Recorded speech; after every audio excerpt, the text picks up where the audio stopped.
Greetings, my dear viewers. It is I, Drahjan, and it is my birth month. So to celebrate, I thought I would talk about something of interest to me, and normally I would do a build for my birth month, or several builds, but nothing really came to mind, at least as far as my interests go. But then, yesterday, literally yesterday, I had this spark of inspiration to talk about subclass concepts that I would have loved to have seen within Dungeons & Dragons 5th edition. Wizards of the Coast, if you're listening to this, these are just concepts. They're not fully fleshed out, so yeah. I do encourage you to take some of these ideas and run with them. So let's go ahead and take a look at 5 such subclass concepts. Now, these ideas that I have created aren't fully fleshed out. Some of them are almost complete subclasses, but others didn't go past the stage of this is a cool idea that I have thought of. So keep that in mind when we go over some of these subclasses, since some of them don't have all of the features written out. But without further ado, let's go ahead and start off with our first subclass, in the Artificer. Now, one thing that I love about the Artificer is all the different types of sci-fi genres that can be incorporated with this class. But there was one thing that always felt missing, and that was the mad scientist motif. The reanimator, the Frankenstein sort of artificer, creating a flesh golem or some sort of crazy amalgamation, an abomination to science itself. Now, someone already created such a concept in the Dragonlance campaign, and I thought it was amazing. Unfortunately, I am not able to gain access to this since it's hidden behind a giant paywall. But I was able to look at it, and I loved the concept, and I wish this thing was real. Especially when we have other examples of this in the form of the Simic Conclave of Magic the Gathering's Ravnica setting. And it seemed unfair to not have this sort of concept as a playable character archetype. So for this first concept, I have created the Flesh Weaver to sort of go after this mad scientist concept. For a bonus proficiency, I don't really know what would work, so I just went with either the leather worker's tools or brewer's supplies. But the names of some of these abilities that I have thought of were perfect. The very first one is your 3rd level feature, and that is that which mustn't be, with a subcategory within it. I wanted to sort of have a similar theme to the Totem Warrior Barbarian, where you have some different options within your subclass that you could sort of weave together to make your very own type of character. Sort of like how you have the scientists in Innistrad who create the scabs, and the Simic Conclave creating the crosses.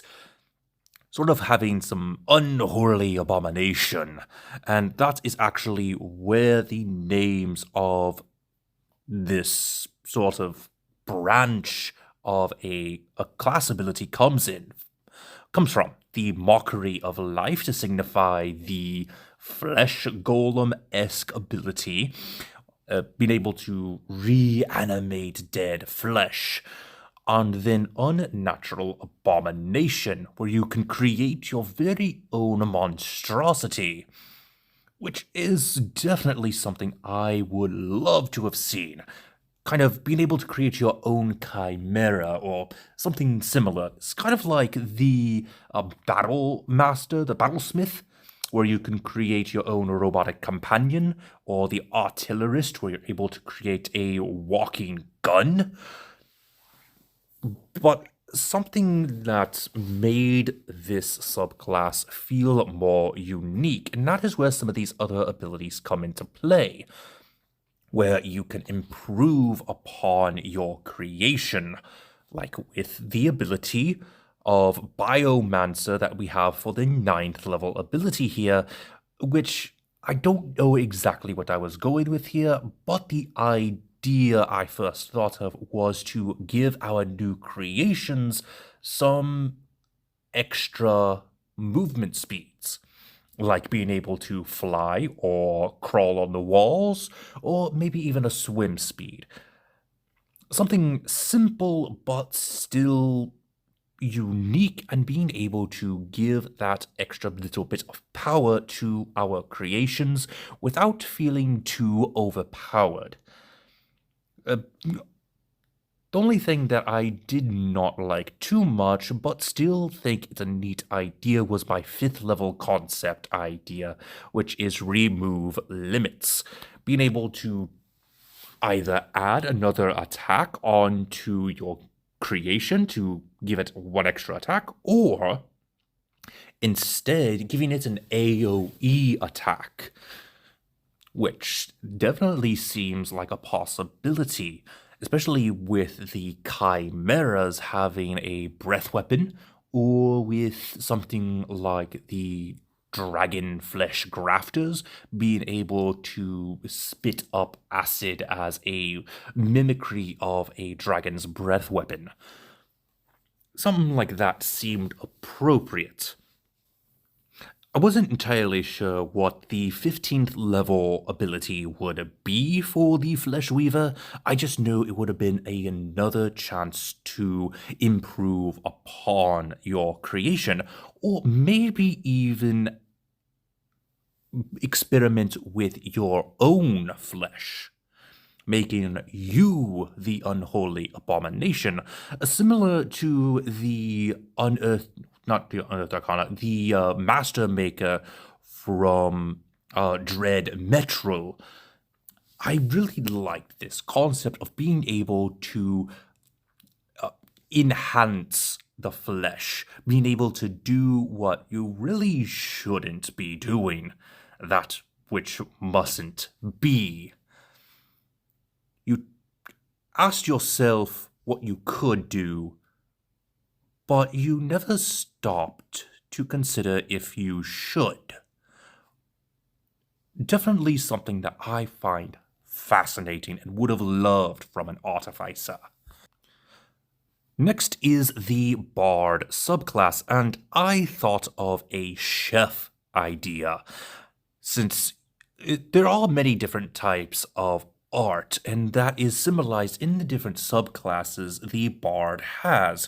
You could pretty much have a bard for most different types of art, not just song, but also dance. So why not a culinary artist? And we have actually used this concept before in the Gordon Ramsay build, one of my very first character conversions. And it definitely works, but there's very few concepts that could fit with a culinary master.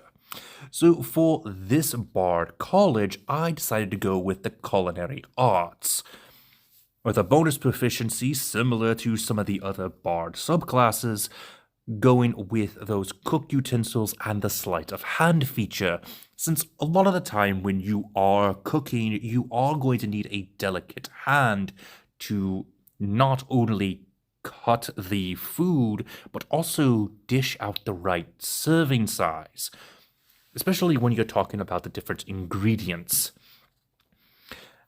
And the next part that came to mind was, what exactly could a bard of the culinary arts do in a party? Well, they would definitely be a supporting role, and this was more for a type of healer, definitely, especially with some of these abilities that I had come up with, which are definitely more desirable if I could work on them a bit more. I did rush this a little bit. Saturation Satisfaction was my first concept ability, and it basically gives you the ability to, well, make a feast. Make a meal that counts towards the amount of food a person needs in an adventuring day. It's definitely more of a survival type of subclass, one that goes off of those survival day mechanics rules, like with hunger and thirst.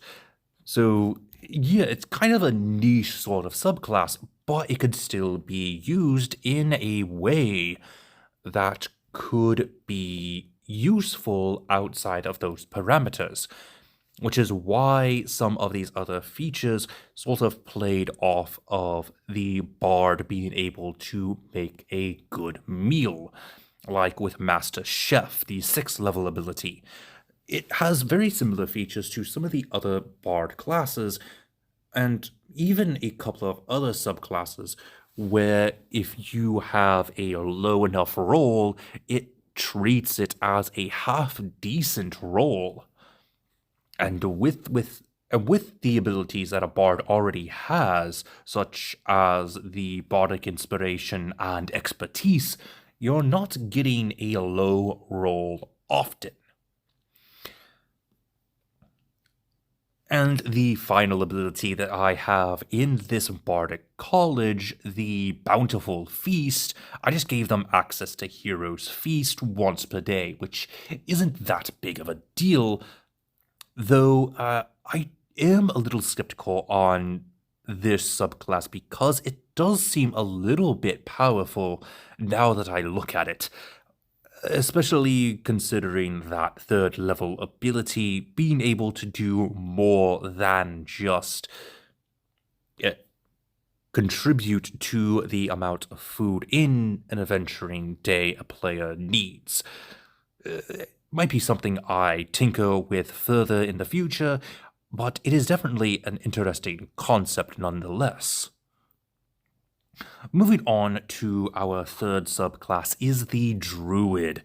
And for this one, I wanted to go with something that a lot of players would have loved to be able to do, and that was transform or even control giant monsters. From a monstrosity like an owlbear to even transforming into a dragon. Something that goes with the slightly unnatural forms of nature. And that's when I came up with this subclass, the Druid Circle of the Shaman. With this subclass, you'd have the ability to summon or even transform into some of the less conventional types of creatures that normally you would not be able to turn into or even summon without certain spells. Even then, some of those spells don't even exist within 5th edition. So with this concept, I thought, why not give us those abilities? This was sort of inspired by a mix of the Circle of the Moon and Circle of Wildfire druids. Going with the first ability, Primal Form, sort of inspired by the concept of the Moon Druid's battle form, but instead of being able to use Wild Shape as a bonus action, I had this ability instead branch off the other two abilities that we'll be talking about here into 3 different categories. Well, even more so considering the second part of it. You can choose either Elemental, Monstrosity, or even Drahjan. This will affect the later abilities, and as will a speed type of your choice, flying, swimming, or burrowing. Which I think would be very interesting, and for that reason, I wanted to make things a little bit simpler. For the purposes of the primal spirit and primal wild shape, again going off of those previous 2 subclasses, the Circle of the Moon being the inspiration behind primal wild shape, and the Wildfires summon Wildfire Spirit, inspiring the Primal Spirit ability. I wanted something that sort of narrowed down what you could do. That way you're not just going willy-nilly on what you can choose, but you can still choose the flavor in which the ability takes form. Like, for example, if you were to pick Monstrosity as your creature type, you could have your primal spirit that you summon look like an owlbear, which would definitely be amazing to have by your side as a companion, which definitely works for this type of concept. And furthermore, with the primal wild shape, you could definitely embody the powers of an owlbear or even a dragon, but still be somewhat limited. And that's why with some of these other abilities here, Strike of Tyrants and Primal Visage, it makes that a little bit more flavorful.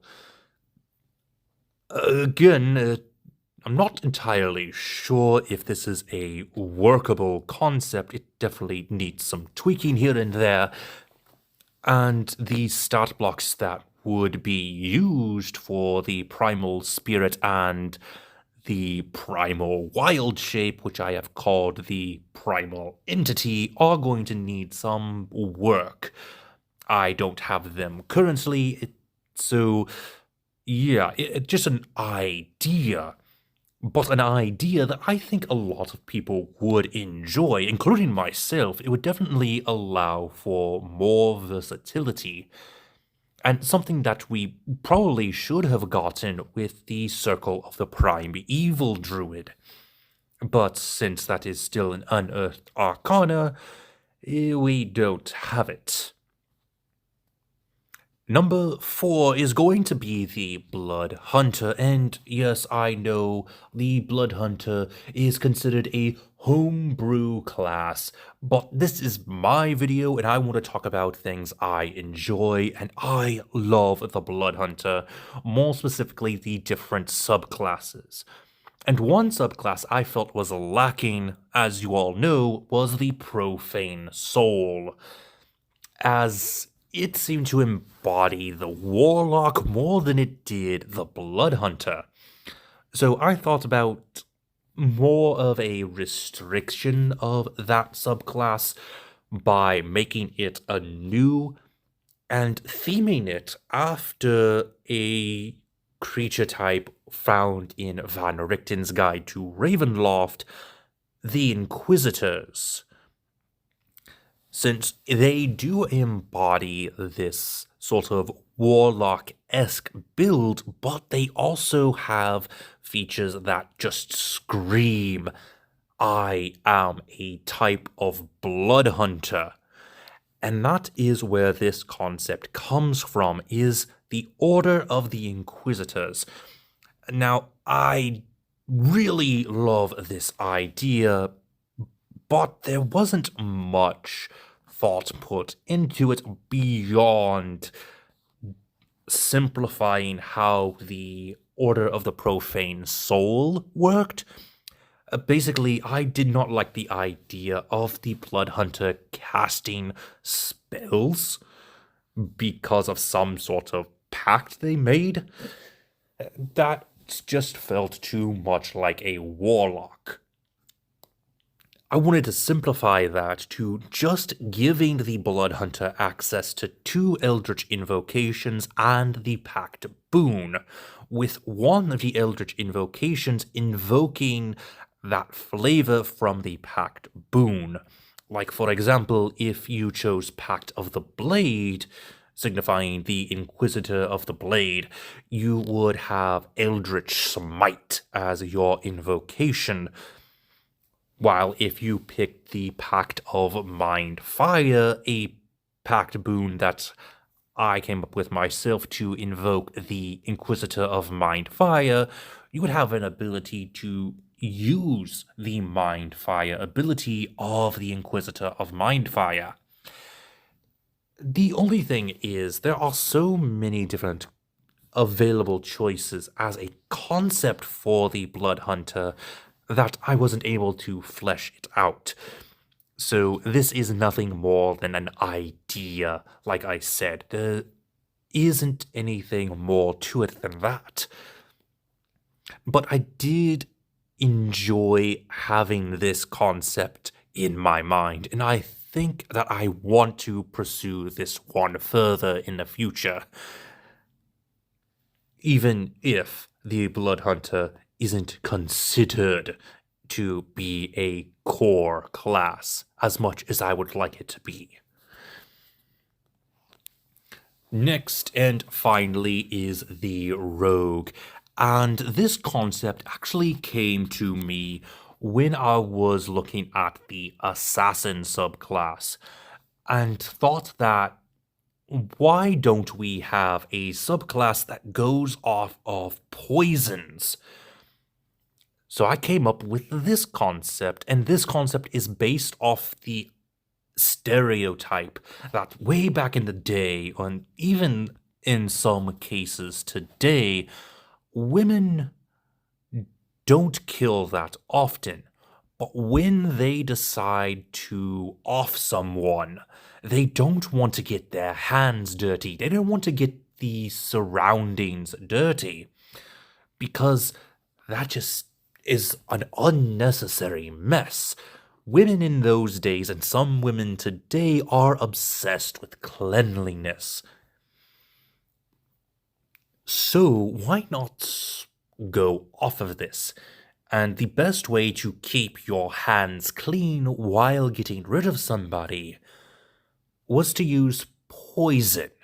And this was definitely a very prominent tactic with these types of killer women, the femme fatale. So I decided to come up with this roguish archetype known as the Laced Maiden. Sort of a pun, if you will. You lace a drink, but also the uniforms that maids would wear are frilled or even laced.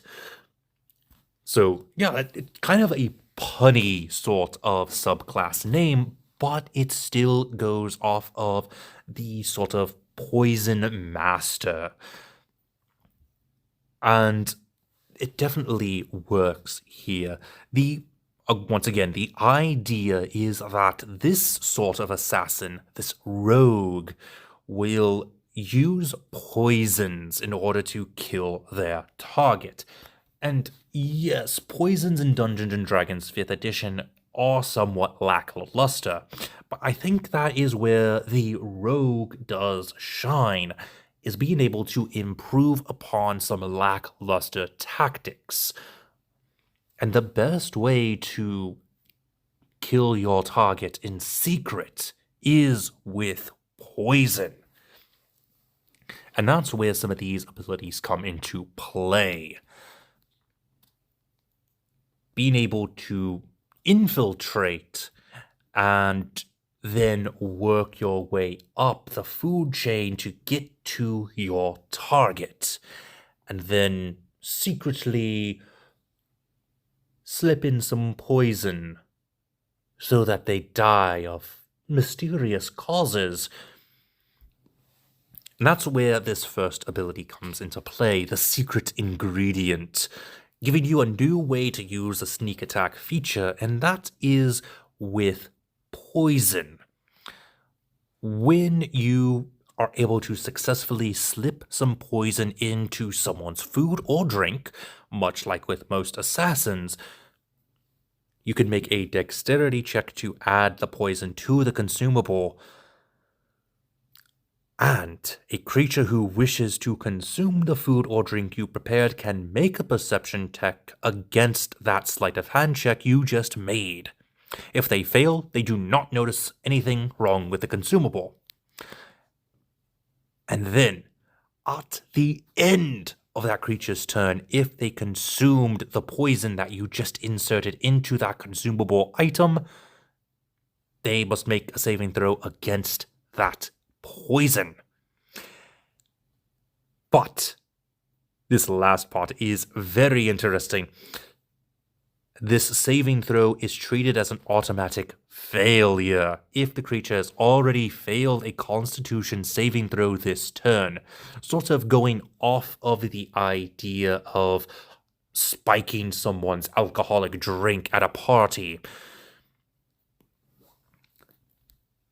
Since you are already failing a saving throw in the form of that alcoholic beverage, you're not going to succeed against the poison. And since you are failing a saving throw with this poison, your sneak attack feature is going to deal its damage on top of whatever the poison is doing to your victim, which could cause even the simplest of poisons to kill your target. Next is the good and faithful servant, going off of the idea of an assassin infiltrating a staff of a noble or other sort of high established individual. So I decided to go off of the idea of the assassin's infiltration master, but sort of tweak it to simplify things a little bit. But still make it to where it becomes a little bit more useful in a narrative sense. Sort of a story for your character to work their way into the chambers of their target. Now, while this subclass does have the name of a female-oriented job position, this can still work for a male character, which we have seen many times in media. And these last two abilities I have themed after my favorite Dark Lord, Ivana Brisky, which I have gone into length about in my first video talking about the Dark Lords. But I wanted that sort of flavor that she presented in her entry, which is where Tainted Lips and Silent Death come into play. Now, while I didn't have a idea for Silent Death, I did think it would be similar to Ivana's own backstory and how she became a Dark Lord, by infusing a perfume with an inhaled poison, which is definitely interesting. But the Tainted Lips sort of go into this as well, a poison-infused kiss. The kiss of death, if you will. Sort of a succubus-flavored ability as well. But this was definitely a concept that I would love to have seen in the Ravenloft setting as it goes into some of those more dark types of characters, and is definitely a little bit better of a poison user than the assassin is. And that is the video. What did you think about these subclass ideas? Which one's your favorite? And what are some concepts that you personally would have loved to have seen Dungeons and Dragons release? Let me know in the comments section below. But until next time, this has been Drahjan, and I am offline.